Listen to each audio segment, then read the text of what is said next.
You have probably heard of the Heisenberg uncertainty principle from the quantum mechanics. The more you know about particle position, the less you certain about its momentum and vice versa. So it tells us that there is a fundamental and universal limit to how much we can know about pairs of quantities known as conjugate variable. Conjugate variable means related to each other. Uncertainty principle is described using the quantities of position and momentum. The more we know about one, the less we can know about other. The uncertainty principle exists because everything in the universe behaves like both a particle and a wave at the same time. For this to understand, first of all, you have to understand about waves. For that, I'll have a story for you. Suppose you are sitting in your house and you have two bulbs which are flashing together and you observe them for a few seconds. But at that point, you might kind of think that they have the same frequency, but at that point, they could fall out of sync as more time passes, revealing that they actually had different frequencies. So observation of low period of time give you low confidence about what their frequencies are. But if you observe them for more time, like 2 or 3 minutes, and the bulb flashing continue to sync, then you would be a lot more confident about that the frequencies are actually the same and you are more certain about their the frequency information. Low observation data give you less certainty, and this is the example of uncertainty principle. So the uncertainty principle tells us if we take our uncertainty in position and multiply it with uncertainty in momentum, it greater than or equal to h bar divided by 2. H bar is just a constant. So uncertainty principle is telling us when we multiply two uncertainty together, this has to be greater than or equal to some number. This means we cannot take both of them very small. If we want to make one of them small, then other quantity has to get larger. In quantum mechanics, exact position and exact speed of an object has no meaning. By the way, momentum is directly related to a particle speed. It's not exactly the same thing, there is a difference.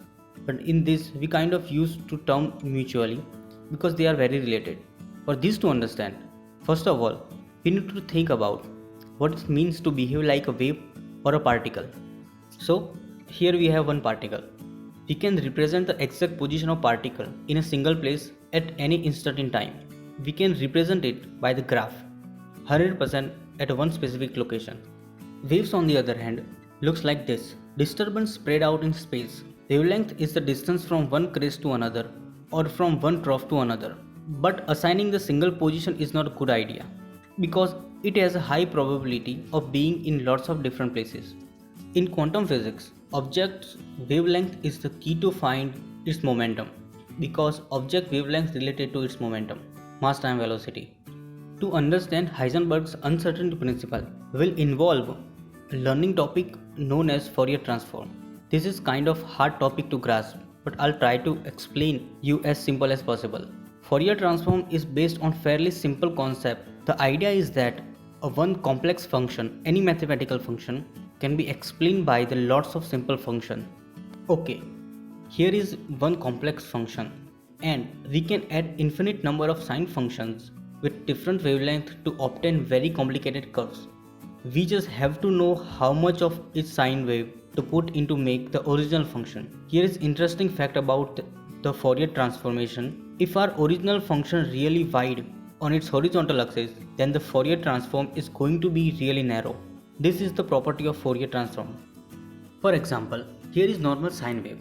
It's pure sine wave, so it only has one frequency. So when we break it down into its constituent component, and its constituent component is just itself, we got one frequency, one sine wave. Sine wave goes forever in horizontal axis because it's pure sine wave. And if we plot its Fourier transform, it looks like this because its components are just made up of one frequency sine wave. Our original function, a long infinite wide sine function as a Fourier transform is infinitely narrow. If you have a narrow original function, you get a wide Fourier transform. So let's connect Fourier transform with Heisenberg's uncertainty principle. We first need to remember that we have the certain probability of particle position being in a range of value, and same goes for momentum. and this probability distribution known as wave function. So wave function tells us the probability of which will find particle in a certain position or in certain momentum. Now here is the turning point.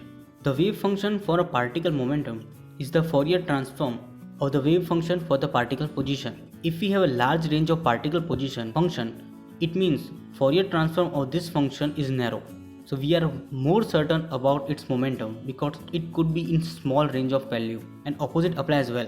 Narrow position wave function, wide momentum wave function. The more we know about one, the less information or certainty we have about other. And this is how we can understand Heisenberg's uncertainty principle. It is a fundamental property of universe. It has nothing to do with our current technology, and according to quantum mechanics, there is no way to get around it.